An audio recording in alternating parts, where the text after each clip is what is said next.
Les chefs israéliens se réunissent solennellement à huis clos pour déterminer le destin de leur peuple.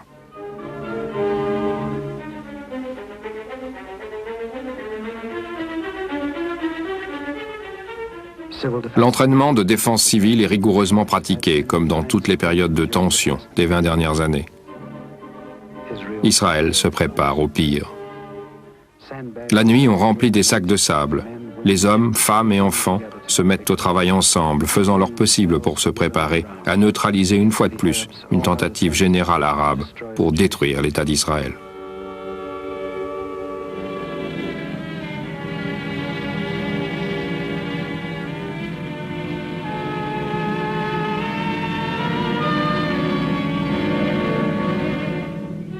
Cette fois, le sang n'est pas absurdement versé, mais donné volontairement.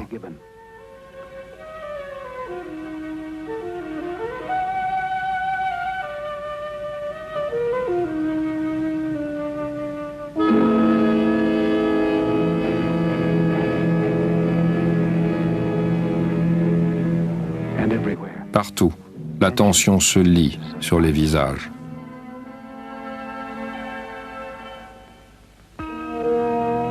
L'armée israélienne est confiante, même s'il lui faut affronter des masses de soldats ennemis et 900 avions prêts à l'attaquer.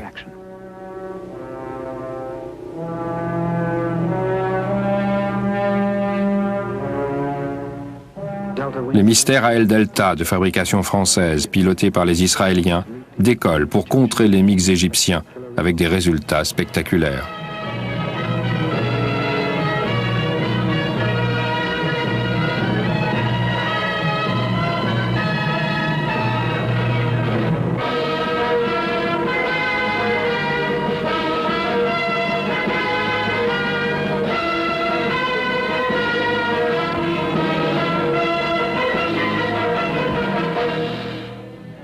Une preuve, s'il en fallait, qu'il faut plus que des MiG pour faire la puissance d'une nation.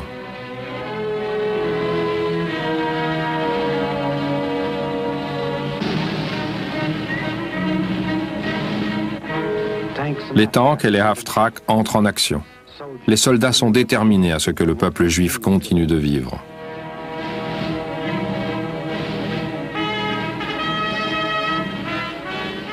Des avions légers de reconnaissance localisent les cibles pour les canons mobiles autopropulsés.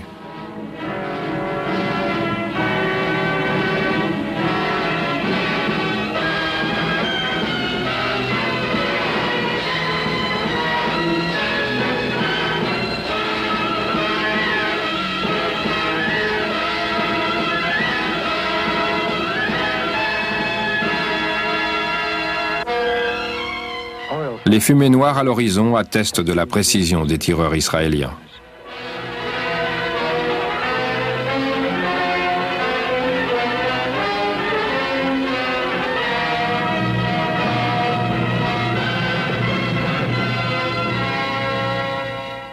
Dans le Sinaï, les forces blindées de l'armée égyptienne, jadis si fières, sont réduites à l'état de carcasse, comme en 1956.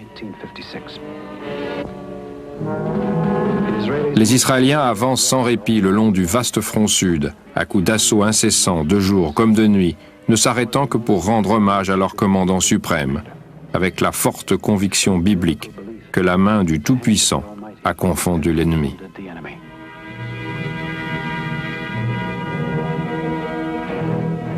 Ils pénètrent dans la ville côtière arabe de Gaza.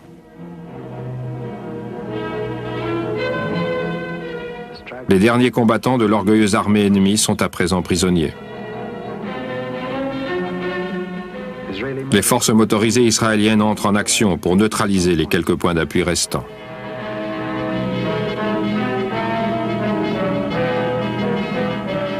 Les soldats en jeep utilisent des mitrailleuses automatiques pour effacer les dernières traces de résistance arabe.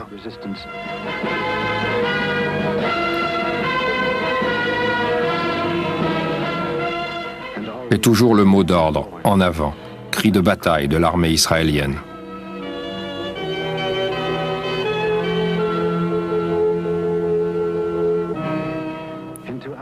Jusqu'à Al-Arish, ancien aéroport clé de la force aérienne égyptienne dans le Sinaï.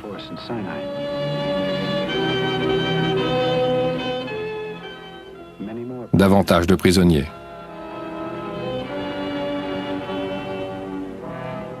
Un général de division est interrogé par les agents de renseignement israéliens.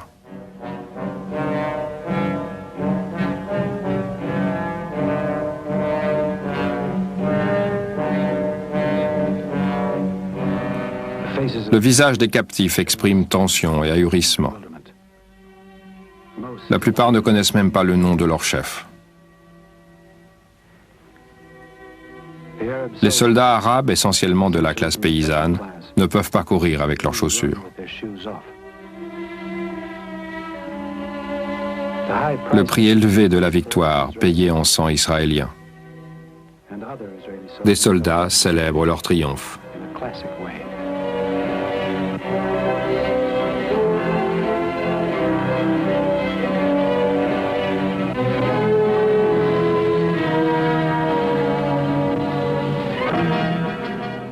Plus avant, vers la zone du canal de Suez, les vestiges encore en flammes de la puissante armée égyptienne, équipée par les Russes.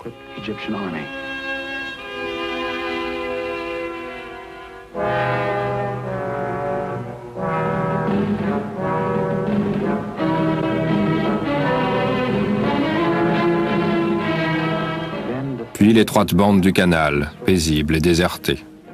Le pont d'Ismaïlia, détruit par les Égyptiens en fuite, craignant d'être poursuivis de l'autre côté. Les chefs israéliens s'arrêtent pour évaluer la situation. Leurs ordres sont de ne pas aller plus loin. Les soldats prennent un repos bien mérité et profitent de la première eau non rationnée pour se rafraîchir.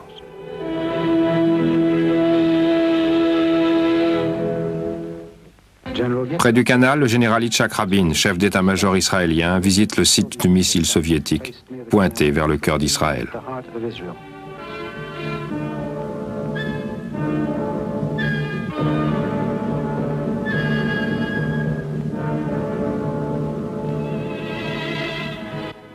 Le général Rabin inspecte aussi les lacs Amers.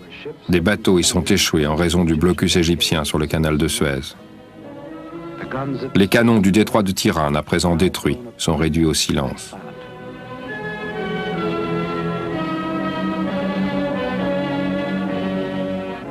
Les Israéliens débarquent à Sharm el-Sheikh, sans obstacle.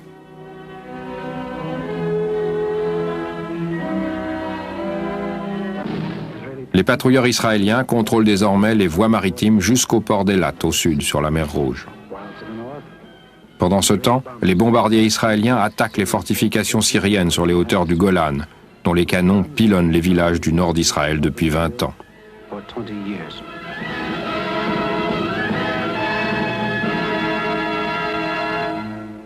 Les Israéliens avancent avec leurs tanks et leurs bulldozers, ouvrant leur propre route sur ce terrain escarpé.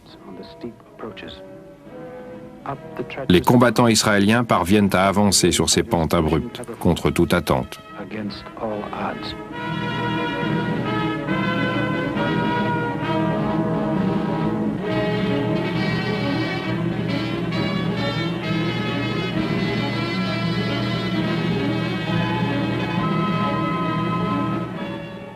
Des prisonniers syriens encore stupéfaits de l'assaut qu'ils ont subi.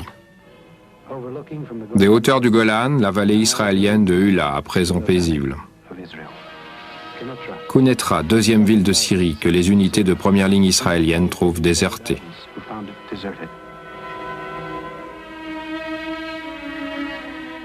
Les blessés légers israéliens sont ramenés en bateau par la mer de Galilée.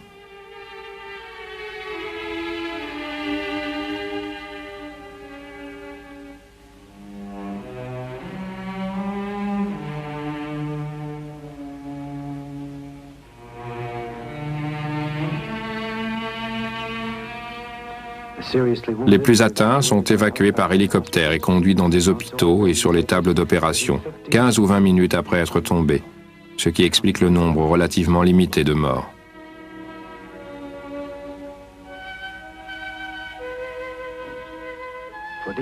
Pour eux, la guerre s'est terminée avant que le cessez-le-feu n'entre en vigueur.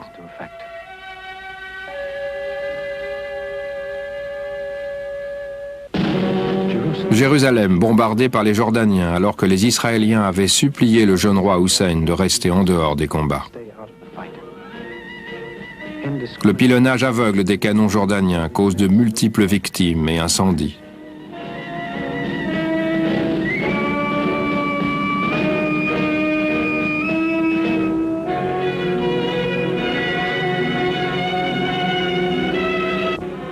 Et toujours des chaussures abandonnées et des prisonniers. Jérusalem-Est. À l'issue de durs combats, les forces israéliennes ont écrasé la légion jordanienne et réunifié la ville. Les réfugiés civils rentrent chez eux. Des enfants perdus sont rendus à leur famille.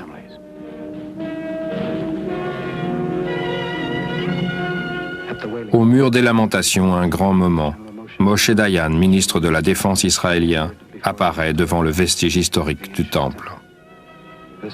Les soldats émus partagent ce sentiment de proximité et d'attachement envers ces 3000 ans d'histoire juive qui les ont précédés et qui se dressent symboliquement devant eux, sous la forme d'un mur qu'ils peuvent toucher